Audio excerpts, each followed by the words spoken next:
ഇയാളോ? ഇയാളെന്താ ഇവിടെ? ഇയാളെ എനിക്കറിയില്ല, നിനക്കറിയാടാ? അത് ഇയാളെ എവിടെയോ കണ്ടിട്ടുണ്ട്. സാർ ഇൻസ്പെക്ഷൻ വരുമ്പോ ആവശ്യമില്ലാത്തവർ ഇവിടെ നിൽക്കാൻ പാടില്ല എന്ന് അറിഞ്ഞൂടെ? വഴിപോക്കർ എന്തിനാ ഇവിടെ നിൽക്കുന്നത്? പ്ലീസ്, പൊതുവഴി അതാണ്, പൊതുവഴി അതാണ്, അതിലേ വെക്കുള്ളൂ, അതിലേ വെക്കുള്ളൂ. സാർ വലത്തുകാല് വെച്ച്, ഞാൻ നേരത്തെ പറഞ്ഞ പോലെ സാർ വലത്തുകാല് വെച്ച്. ISI മാർക്ക് എവിടെ? സൂക്ഷിച്ചു നോക്ക് സാറേ, അപ്പൊ കാണും. സാർ ഇത് ഡൽഹിയിൽ നിന്ന് കൊണ്ടുവന്ന ബെസ്റ്റ് സ്വിച്ചസ് ആണ് സാർ. ISI മാർക്ക് നിർബന്ധമാണ്. മോന്തയ്ക്ക് ഒന്ന് കൊടുത്തിട്ട് കണ്ണാടി എടുത്ത് കാണിച്ചു കൊടുക്കടാ, അപ്പൊ കാണും മാർക്ക്. ആ, അതൊക്കെ പോട്ടെ. കേബിൾസ് ഒക്കെ ഏതാ? ആർമിയുടെ അല്ലേ? അതെ സാർ. ഇല്ലെങ്കിൽ നീ എന്ത് ചെയ്യും? നീ മിണ്ടരുത്. ലൈറ്റിനും മെഷീനും ഒക്കെ ഒരേ കണക്ഷനാണ്. അത് ഞാൻ ഇതിന്റെ അത് പാടില്ലെന്ന് അറിഞ്ഞുകൂടെ? ഇത് ഞാൻ സമ്മതിക്കില്ല. സമ്മതിച്ചില്ലെങ്കിൽ താൻ ഇവിടുന്ന് പോവില്ലേ? ഇയാൾ ആരാ? സാർ ഒരു വഴിപോക്കനാണ്. അല്ല, ഞാൻ അവന്റെ ചേട്ടൻ. അതെന്റെ കുറ്റമല്ല സാർ. സോറി, ഞാൻ സാറ്റിസ്ഫൈഡ് അല്ല. ഇയാളുടെ കാര്യത്തിലോ വയറിങ്ങിന്റെ കാര്യത്തിലോ? രണ്ടിലും. സാർ ഉടനെ ഇതൊക്കെ ചേഞ്ച് ചെയ്യണം. സാർ അത് ഞാൻ പ്ലീസ് ഒന്ന് പറയാം സാർ. അതായത് സാർ ഞാൻ നിക്ക് നിക്ക് നിക്ക് നിക്ക് നിക്ക്. മര്യാദക്ക് പരിശോധിച്ച് ഒപ്പിടുന്നതാണ് നല്ലത്. ചുമ്മാ ഇരിടാ. ചേട്ടാ. എന്തെങ്കിലും കുറ്റം കണ്ടുപിടിച്ച് തടസ്സം ഉണ്ടാക്കുക ഇവരുടെ സ്ഥിരം പണി. വഴിന്ന് മാറണോ? ഇല്ലെങ്കിൽ നീ എന്നെ സസ്പെൻഡ് ചെയ്യടാ. ചേട്ടാ. ഒപ്പിടുற പട്ടി. ഞാൻ എന്താ പറഞ്ഞേ? ഒപ്പിടുற പട്ടി, ചേട്ടാ. തെണ്ടി നായിന്റെ മോനെ. ചേട്ടാ. നിന്നെ എങ്ങനെയുണ്ട്? അവൻ പട്ടി.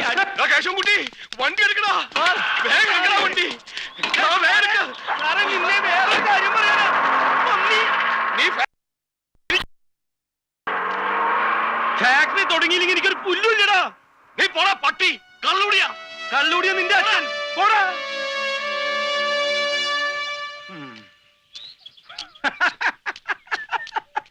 ഒറ്റയടിക്ക് അവന്റെ വായേന്ന് മുലപ്പാല് വരുന്നത് നീ കണ്ട? ഞാൻ അയാളുടെ വായിലോട്ട് നോക്കിയില്ല. പിന്നെ നീ എവിടെ നോക്കിയിരിക്കായിരുന്നു? ഡാസ് ചെയ്തു. നീ കണ്ട? ഡാസ് ചെയ്തു. കൊല്ലണോ? കൊല്ലണോ എന്നെ? എന്നിട്ട് എന്റെ ശവം ചുട്ടുകരിച്ച് താൻ കഴിക്കുന്ന ചാരായത്തിൽ കലക്കി കുടിക്കണോ? നീ എന്നെടാ എന്ന് വിളിച്ചു അല്ലേടാ? കാണിച്ച തെണ്ടിത്തരത്തിന് തന്നെ അതല്ല വിളിക്കേണ്ടത്. എന്റെ നെഞ്ചത്ത് കയറി ചവിട്ടിയിട്ടല്ല കണ്ടവനോടുള്ള പക തീർക്കേണ്ടത്.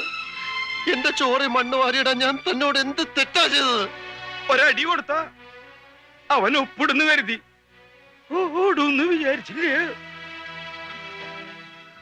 ഇനിയിപ്പോ നമുക്ക് ഈ ബിസ്ക്കറ്റ് കമ്പനി നിർത്തി വല്ല മീൻ കച്ചവടത്തിനും പോകാൻ മുതലാളി.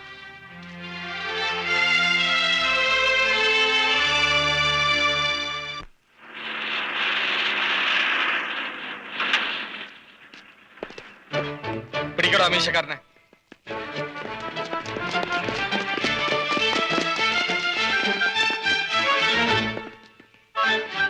എന്താ അളിയ കാര്യം? ഇലക്ട്രിസിറ്റി ബോർഡിലെ എഞ്ചിനീയറെ വധിക്കാൻ ശ്രമിച്ചു എന്ന് അയാളുടെ പേര് ഒരു കംപ്ലൈന്റ് ഉണ്ട്. വധിക്കാനൊന്നും ശ്രമിച്ചില്ല. തല്ലിയില്ലേ? തല്ലി. അപ്പോൾ അയാൾ ഓടി രക്ഷപ്പെടാൻ ശ്രമിച്ചില്ലായിരുന്നെങ്കിൽ കൊല്ലിയില്ലായിരുന്നോ? അതിനെയാണ് വധശ്രമം എന്ന് പറയുന്നത്. എന്ത് അളിയ ഇത്? കാക്കീട്ടാ പിന്നെ അളിയനും ഇല്ല അച്ഛനും ഇല്ല. അയാളെവിടെ?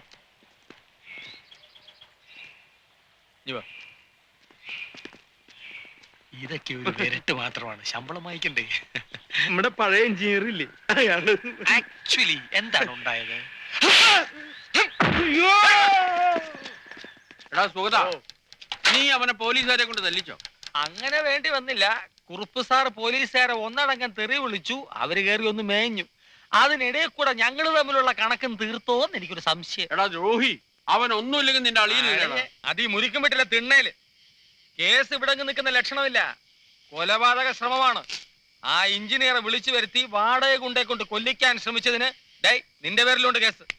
ഞാൻ ഇനിയൊന്നും പറഞ്ഞിട്ട് കാര്യമില്ല. നിന്നെ ഞാൻ വിടാം. പക്ഷെ മിനിമം 6 വർഷം അവൻ അകത്ത് കിടക്കും. അത് കണ്ടിട്ട് വേണം എനിക്കിവിടെ സ്വസ്ഥമായിട്ട് ജീവിക്കാൻ. സുഗത, വീട്ടിലെ വൈരാഗ്യം പുറത്ത് കാണിക്കരുത്. അത് പറഞ്ഞു തീർക്കാവുന്നതല്ലേ ഉള്ളൂ. സത്യവിരുദ്ധമായി ഞാൻ ഒന്നും ഇതുവരെ ചെയ്ത് ശീലിച്ചിട്ടില്ല അമ്മവ. താൻ ആരാ? ഹരിചന്ദ്രൻ അല്ല, ദേവേന്ദ്രന്റെ അച്ഛൻ മുത്തുപടർ. താൻ വലിയ വർത്തമാനൊന്നും പറയണ്ട. ഈ രാജ്യത്ത് എന്തെങ്കിലും പ്രശ്നം ഉണ്ടായത് ഞങ്ങൾ തീർത്തോളാം. വിദേശ ശക്തി ഇടപെടേണ്ട കാര്യമില്ല. എടി രേണു, നീ എന്ത് പൂരം കാണാനാ നിൽക്കുന്നത്? മനുഷ്യനെ വിശക്കുന്ന വല്ല നക്കം വിളമ്പി എടി. അളിയന്റെ പോടാ. എടി കുറച്ച് വെള്ളം തിളപ്പിക്കേ. കൈക്കൊക്കെ വല്ലാത്ത കഴപ്പം, ചൂട് പിടിക്കണം. ഈ കൈ കൊണ്ടുവന്നോ ഒത്തിരി പണിഞ്ഞതാ. എന്താ സംഗതി? വെറുതെ വഷളാക്കരുത്. ഒന്നുമില്ലേലും നമ്മളൊക്കെ ഒരു കുടുംബമല്ലേ? ആ വിചാരം എല്ലാവർക്കും ഉണ്ടാവണം. മറ്റൊന്നും വേണ്ട, ജാമ്യം. കൊലപാതകത്തിന് ഉപയോഗിക്കാൻ ഉദ്ദേശിച്ച മാരകായുധം കണ്ടെടുക്കാതെ ജാമ്യം കിട്ടില്ല. അങ്ങനെ ഒന്നുമില്ലല്ലോ. തെളിവ് ഞങ്ങൾ ഉണ്ടാക്കുവളിയാ, നീ പോ. ദേ, ഉപദ്രവിക്കരുത്. ഒന്നിങ്ങി വന്നേ, ഇനി വന്നേ. അത് അളിയനും എന്നുള്ളത് നമുക്ക് വിടാം. മറ്റൊന്നും വിചാരിക്കരുത്. അളിയന് പണത്തിന്റെ ബുദ്ധിമുട്ടുണ്ടെന്ന് എനിക്കറിയാം. സംഗതി എങ്ങനെയെങ്കിലും ഒന്ന് ഒതുക്കി തീർക്കണം. ഇപ്പൊ എന്റെ കയ്യിൽ ഇത്രയേ ഉള്ളൂ. 600 രൂപ കാണും. അതും നിനക്ക് ഡൗട്ടാ? 600 രൂപ നാണമില്ലല്ലോടാ നിനക്ക്? നാണവും മാനവും ഒക്കെ വിറ്റതിന്റെ ബാക്കിയാ. എനിക്ക് നിന്റെ ഈ നക്കാപ്പിച്ചൊന്നും വേണ്ട. ഇങ്ങനെ വല്ലതും ചെയ്യാൻ ഉദ്ദേശം ഉണ്ടെങ്കിൽ വീടിന്റെ ഈ ഭാവം എഴുതി തരാൻ പറ. അളിയ, അത് ആശയ്ക്കുള്ളതല്ലേ? വീണ്ടും നീ പഴയ പല്ലവി എന്നെ കൊണ്ട് പാടിക്കണ്ട. ഞാൻ പറയാനുള്ള പറഞ്ഞു സൗകര്യം ഉണ്ടേ ചെയ്, ഇല്ലേ അകത്ത് കിടക്കട്ടെ. വെള്ളം തിളച്ചോടി. അല്ല, ഇവിടെ എന്തൊക്കെയോ പറയുന്ന കേട്ടല്ലോ. ഈ വീട് മോക്കുള്ളതാണെന്നോ കല്യാണത്തിന് മുമ്പേ എഴുതി കൊടുത്തേക്കാമെന്നോ. അതിനെന്താ? അയ്യെന്താ മാങ്ങാ തൊലി. ഇത് താവഴി സ്വത്താണല്ലോ. അങ്ങനെ വരുമ്പോ രേണുകയ്ക്കും രാജേഷിനും ഈ വീട്ടിന് അവകാശമുണ്ട്. രാജേഷ് മൈനറാണ്, ഒപ്പ് വേണ്ട. രേണുകയുടെ ഒപ്പ് വാങ്ങിച്ചു ആവോ? മനസ്സിലായില്ലേ? രേണുക എന്ന് പറഞ്ഞ എന്റെ ഭാര്യ, അമ്മാവന്റെ മോള്. ദോ മഞ്ഞ സാരി. അത് ഇടദ്ദേഹം നമ്മളെല്ലാരും കൂടെ ആശയുടെ പേരിലും കൂടെ എഴുതി വച്ചാ മതിയല്ലോ. അതത്ര എളുപ്പത്തിൽ നടപ്പുള്ള കാര്യമാണോ? സുഗത, ഓ, രേണുകയുടെ കല്യാണത്തിന് ഇച്ചിരി സ്വർണവും പണവും ഒക്കെ ഉണ്ടായിരുന്നു. ഇപ്പൊ ഒന്നുമില്ല, അറിയാലോ. ഓ, ധ്വനി മനസ്സിലായി. എടാ ചെറ്റേ, സ്ത്രീധനമായിട്ട് നനയ്ക്കാൻ അന്നേ സ്വർണവും പണവും ഒക്കെ തന്നതല്ലേ, പിന്നെ ഇപ്പൊ എന്തിനാടാ കടം ചെലക്കുന്നത് എന്നല്ലേ അമ്മ ഉദ്ദേശിച്ച്? പൊട്ടന്റെ മുമ്പിൽ ശങ്കൂതണമാരി ഞാൻ ഈ കാര്യം പറയാൻ തുടങ്ങിയത് വർഷം കുറയായി. ഞങ്ങളുടെ കല്യാണം കഴിഞ്ഞിട്ട് വർഷം 12 ആയി. അന്ന് മുതൽ ഇന്ന് വരെ എന്റെ ഭാര്യയ്ക്ക് മോനും കൂടി അവകാശപ്പെട്ടതാണ് ഈ വീട്. ഈ ചാവടി അതിന് ചുറ്റും അവരുടെ പേരിൽ എഴുതി വെച്ചാലേ കല്യാണം നടക്കൂ. അല്ലാതെ നടത്താൻ ഞങ്ങൾക്കറിയാം. നിനക്ക് കാണണോടാ? എന്ത്? ഒന്നുകൂടെ മാറിയേക്ക്. എല്ലാവർക്കും ഉള്ളത് അന്നേ ചേട്ടൻ ഭാഗം ചെയ്ത് വച്ചിട്ടുണ്ട്. വടക്കേ പറമ്പ് നിനക്കാ. പറമ്പെന്തിന്? എനിക്കും ഫാമിലിക്കും ദൂറാണ്. ഞങ്ങൾക്ക് ചാവടി തന്നെ വേണം. സ്വന്തം നാട്ടിന് സ്ഥലം മാറ്റം വാങ്ങി പെട്ടിയും പ്രമാണമായിട്ട് നാണമില്ലാതെ ഭാര്യ വീട്ടിൽ വന്ന് പൊറുക്കാൻ തുടങ്ങിയപ്പോ ഞാൻ പറഞ്ഞതാ ഇത് കോടാലിയാവുന്നു. പള്ള നിറച്ച് കള്ളും കുടിച്ച് തെമ്മാടിത്തരവും കാണിച്ച് അനിയന്റെ ആസനം താങ്ങി നടക്കുന്ന നിന്നേക്കാൾ അന്തസ്സുണ്ടടാ എനിക്ക്. താവഴി പ്രകാരമുള്ള കിട്ടിയേ തീരൂ. താവഴി പ്രകാരമാണോ തന്തവഴി പ്രകാരമാണോ ഞങ്ങൾ തീരുമാനിച്ചോളൂ. നിനക്ക് സ്വന്തമായി തീരുമാനിക്കാനല്ല നാട്ടിൽ കോടതിയും പോലീസും ഒക്കെ ഉള്ളത്. എന്നാ നീ കോടതി പോയി മേടിക്കുന്ന തെണ്ടി. ഞാൻ സുഗതനാണെങ്കിൽ വാങ്ങിക്കോടാ അച്ചറ്റെ.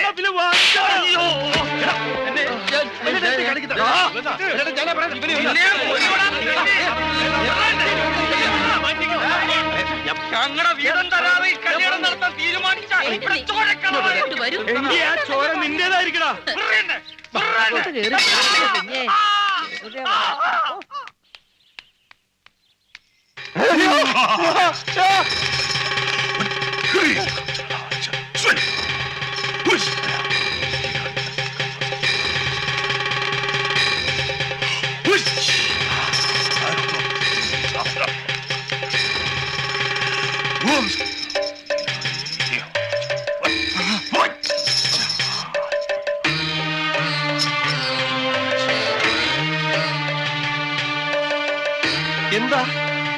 എന്താ ഇവിടെ? സുഗതനെ നശിപ്പിക്കാൻ ഈ മഹാഭാവി ഗൂഢോത്രം ചെയ്ത് കുഴിച്ചിട്ടു. കുട്ടികൾ മണ്ണുവാരി കളിച്ചപ്പോ കുഴിച്ചിട്ട ചെമ്പോടെ കിട്ടി. ശത്രുവിനെ നിഗ്രഹിക്കാനുള്ള ശക്തി നാം ഈ തേങ്ങയിലേക്ക് ആവാഹിച്ചിരിക്കുകയാണ്. തൊട്ടു പ്രാർത്ഥിച്ചോളൂ. തേങ്ങയിൽ തൊട്ട് പ്രാർത്ഥിച്ചോളൂ. എന്നെ കൂടോത്രം ചെയ്ത് നശിപ്പിക്കാൻ ശ്രമിച്ച ആ നായിന്റെ മോന്റെ തലമണ്ട പിളർന്ന് ചാവണേ. പൂജാകർമ്മ വേളയിൽ അസഭ്യം പുലമ്പരുത്. എന്നാ മഹാന്റെ ശിരസ് പിളർന്ന് അന്തരിക്കണേ. എന്താ വല്യേട്ട ഇത്? വല്യേട്ടൻ എന്താ ഒന്നും മിണ്ടാത്ത? അവനിനി മിണ്ടൂല. അവനിനി ജീവിതത്തിൽ ആരോടും മിണ്ടൂല. ഈ പൂജ സുനാമണി കഴിഞ്ഞ് തേങ്ങ നിലത്തെറിഞ്ഞുടയ്ക്കുമ്പോ ഇവന്റെ തല പൊട്ടിത്തെറിക്കും. തലയും തലച്ചോറും തൂത്തുവാരി കഴുകാൻ സോപ്പും വെള്ളവും ചൂലും കരുതി വെച്ചോ അവൻ പറഞ്ഞാരേ. ജൈവീ പാപകരാള കർമ്മ വിമുഹൗ വ്യാധിം ച ധൈര്യം ചുതിം. ആ കൂടോത്രം ചെയ്തവൻ ഈ പരിപാടി കഴിയുമ്പോ വിവരം അറിയുമെന്നാണ് ചേർക്കോണ സ്വാമി പറയുന്നത്. പറ സ്വാമി, പറ. സ്വാമി പറഞ്ഞോ. പ്രജ്ഞസ്വച്ഛമന പരാക്രമ ഗുണാൻ വൈരിക്ഷയ പ്രത്യർത്ഥി. കേട്ടോ, ആക്രമിക്കാൻ വന്നവൻ ക്ഷയരോഗം വന്ന് കൊരച്ചു ചാവുമെന്ന്. ഇപ്പൊ പറഞ്ഞോ ഏതവനാ ചെയ്തെന്ന്. സത്യം തുറന്നു പറഞ്ഞ് മുന്നോട്ട് വന്നാൽ മരണത്തിൽ നിന്ന് രക്ഷപ്പെടാം.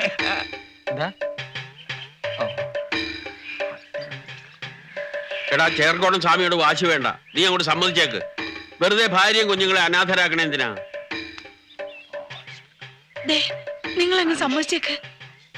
നീ സമ്മതിക്കണ്ടടാ. സമ്മതിച്ചാ നിന്റെ തല പൊട്ടിത്തെറിക്കുന്ന കാണാൻ എനിക്ക് പറ്റില്ല. ഭഗവാനെ, സൂര്യാദിഗ്രഹങ്ങൾ ബീജത്തിലും രാഹുകേതുക്കളാകുന്ന അനിഷ്ടഭാവനാഥന്മാരോടും കൂടി നിൽക്കുന്നതായിട്ടാണ് കാണുന്നത്. അതെ, അവൻ അവിടെ തന്നെ നിൽക്കുകയാണ് എന്നെ നശിപ്പിക്കാൻ, എന്നെ കുളം തോട്ടാൻ. പക്ഷെ നടക്കില്ല. അതിനു മുമ്പേ പൂച്ചു പുറത്തായി.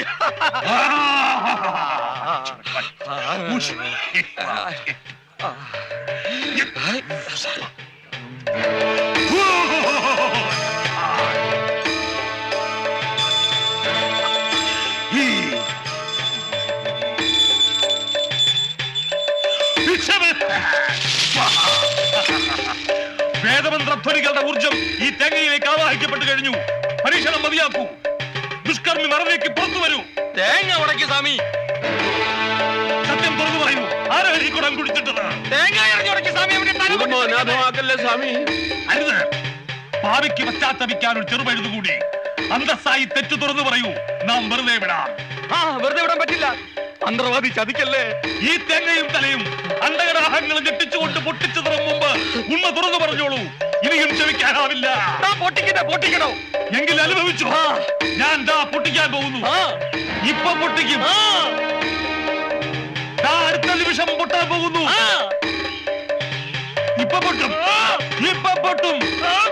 അടുത്ത നിമിഷം പൊട്ടിച്ചത് പൊട്ടുന്നു. തനിക്ക് പൊട്ടിക്കാമെങ്കിൽ ഞാൻ പൊട്ടിക്കാവിടോ. അയ്യോ,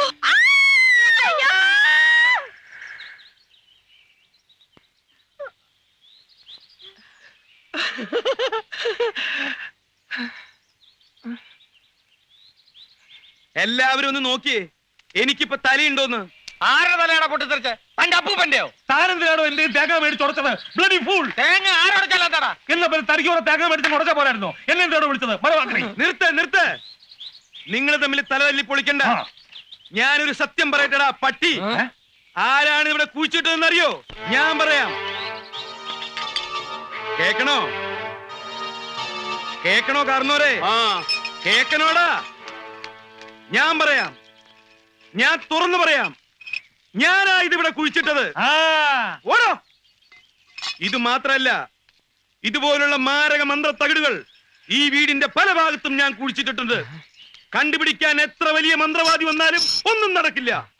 5 പ്രാവശ്യം നീയോ നിന്റെ കുടുംബമോ അതിനെ മറികടന്നാൽ ദേഹമാസകലം പുണ്ണ് പിടിച്ച് പഴുത്ത് പുഴുത്ത് ദ്രവിച്ചിട്ടാവും. കൂടോത്രം ചെയ്തവരെ ശിക്ഷിക്കാൻ ഇന്ത്യൻ ഭരണഘടനയിൽ വകുപ്പിലിട പുല്ലേ. അയ്യോ ചേട്ടാ.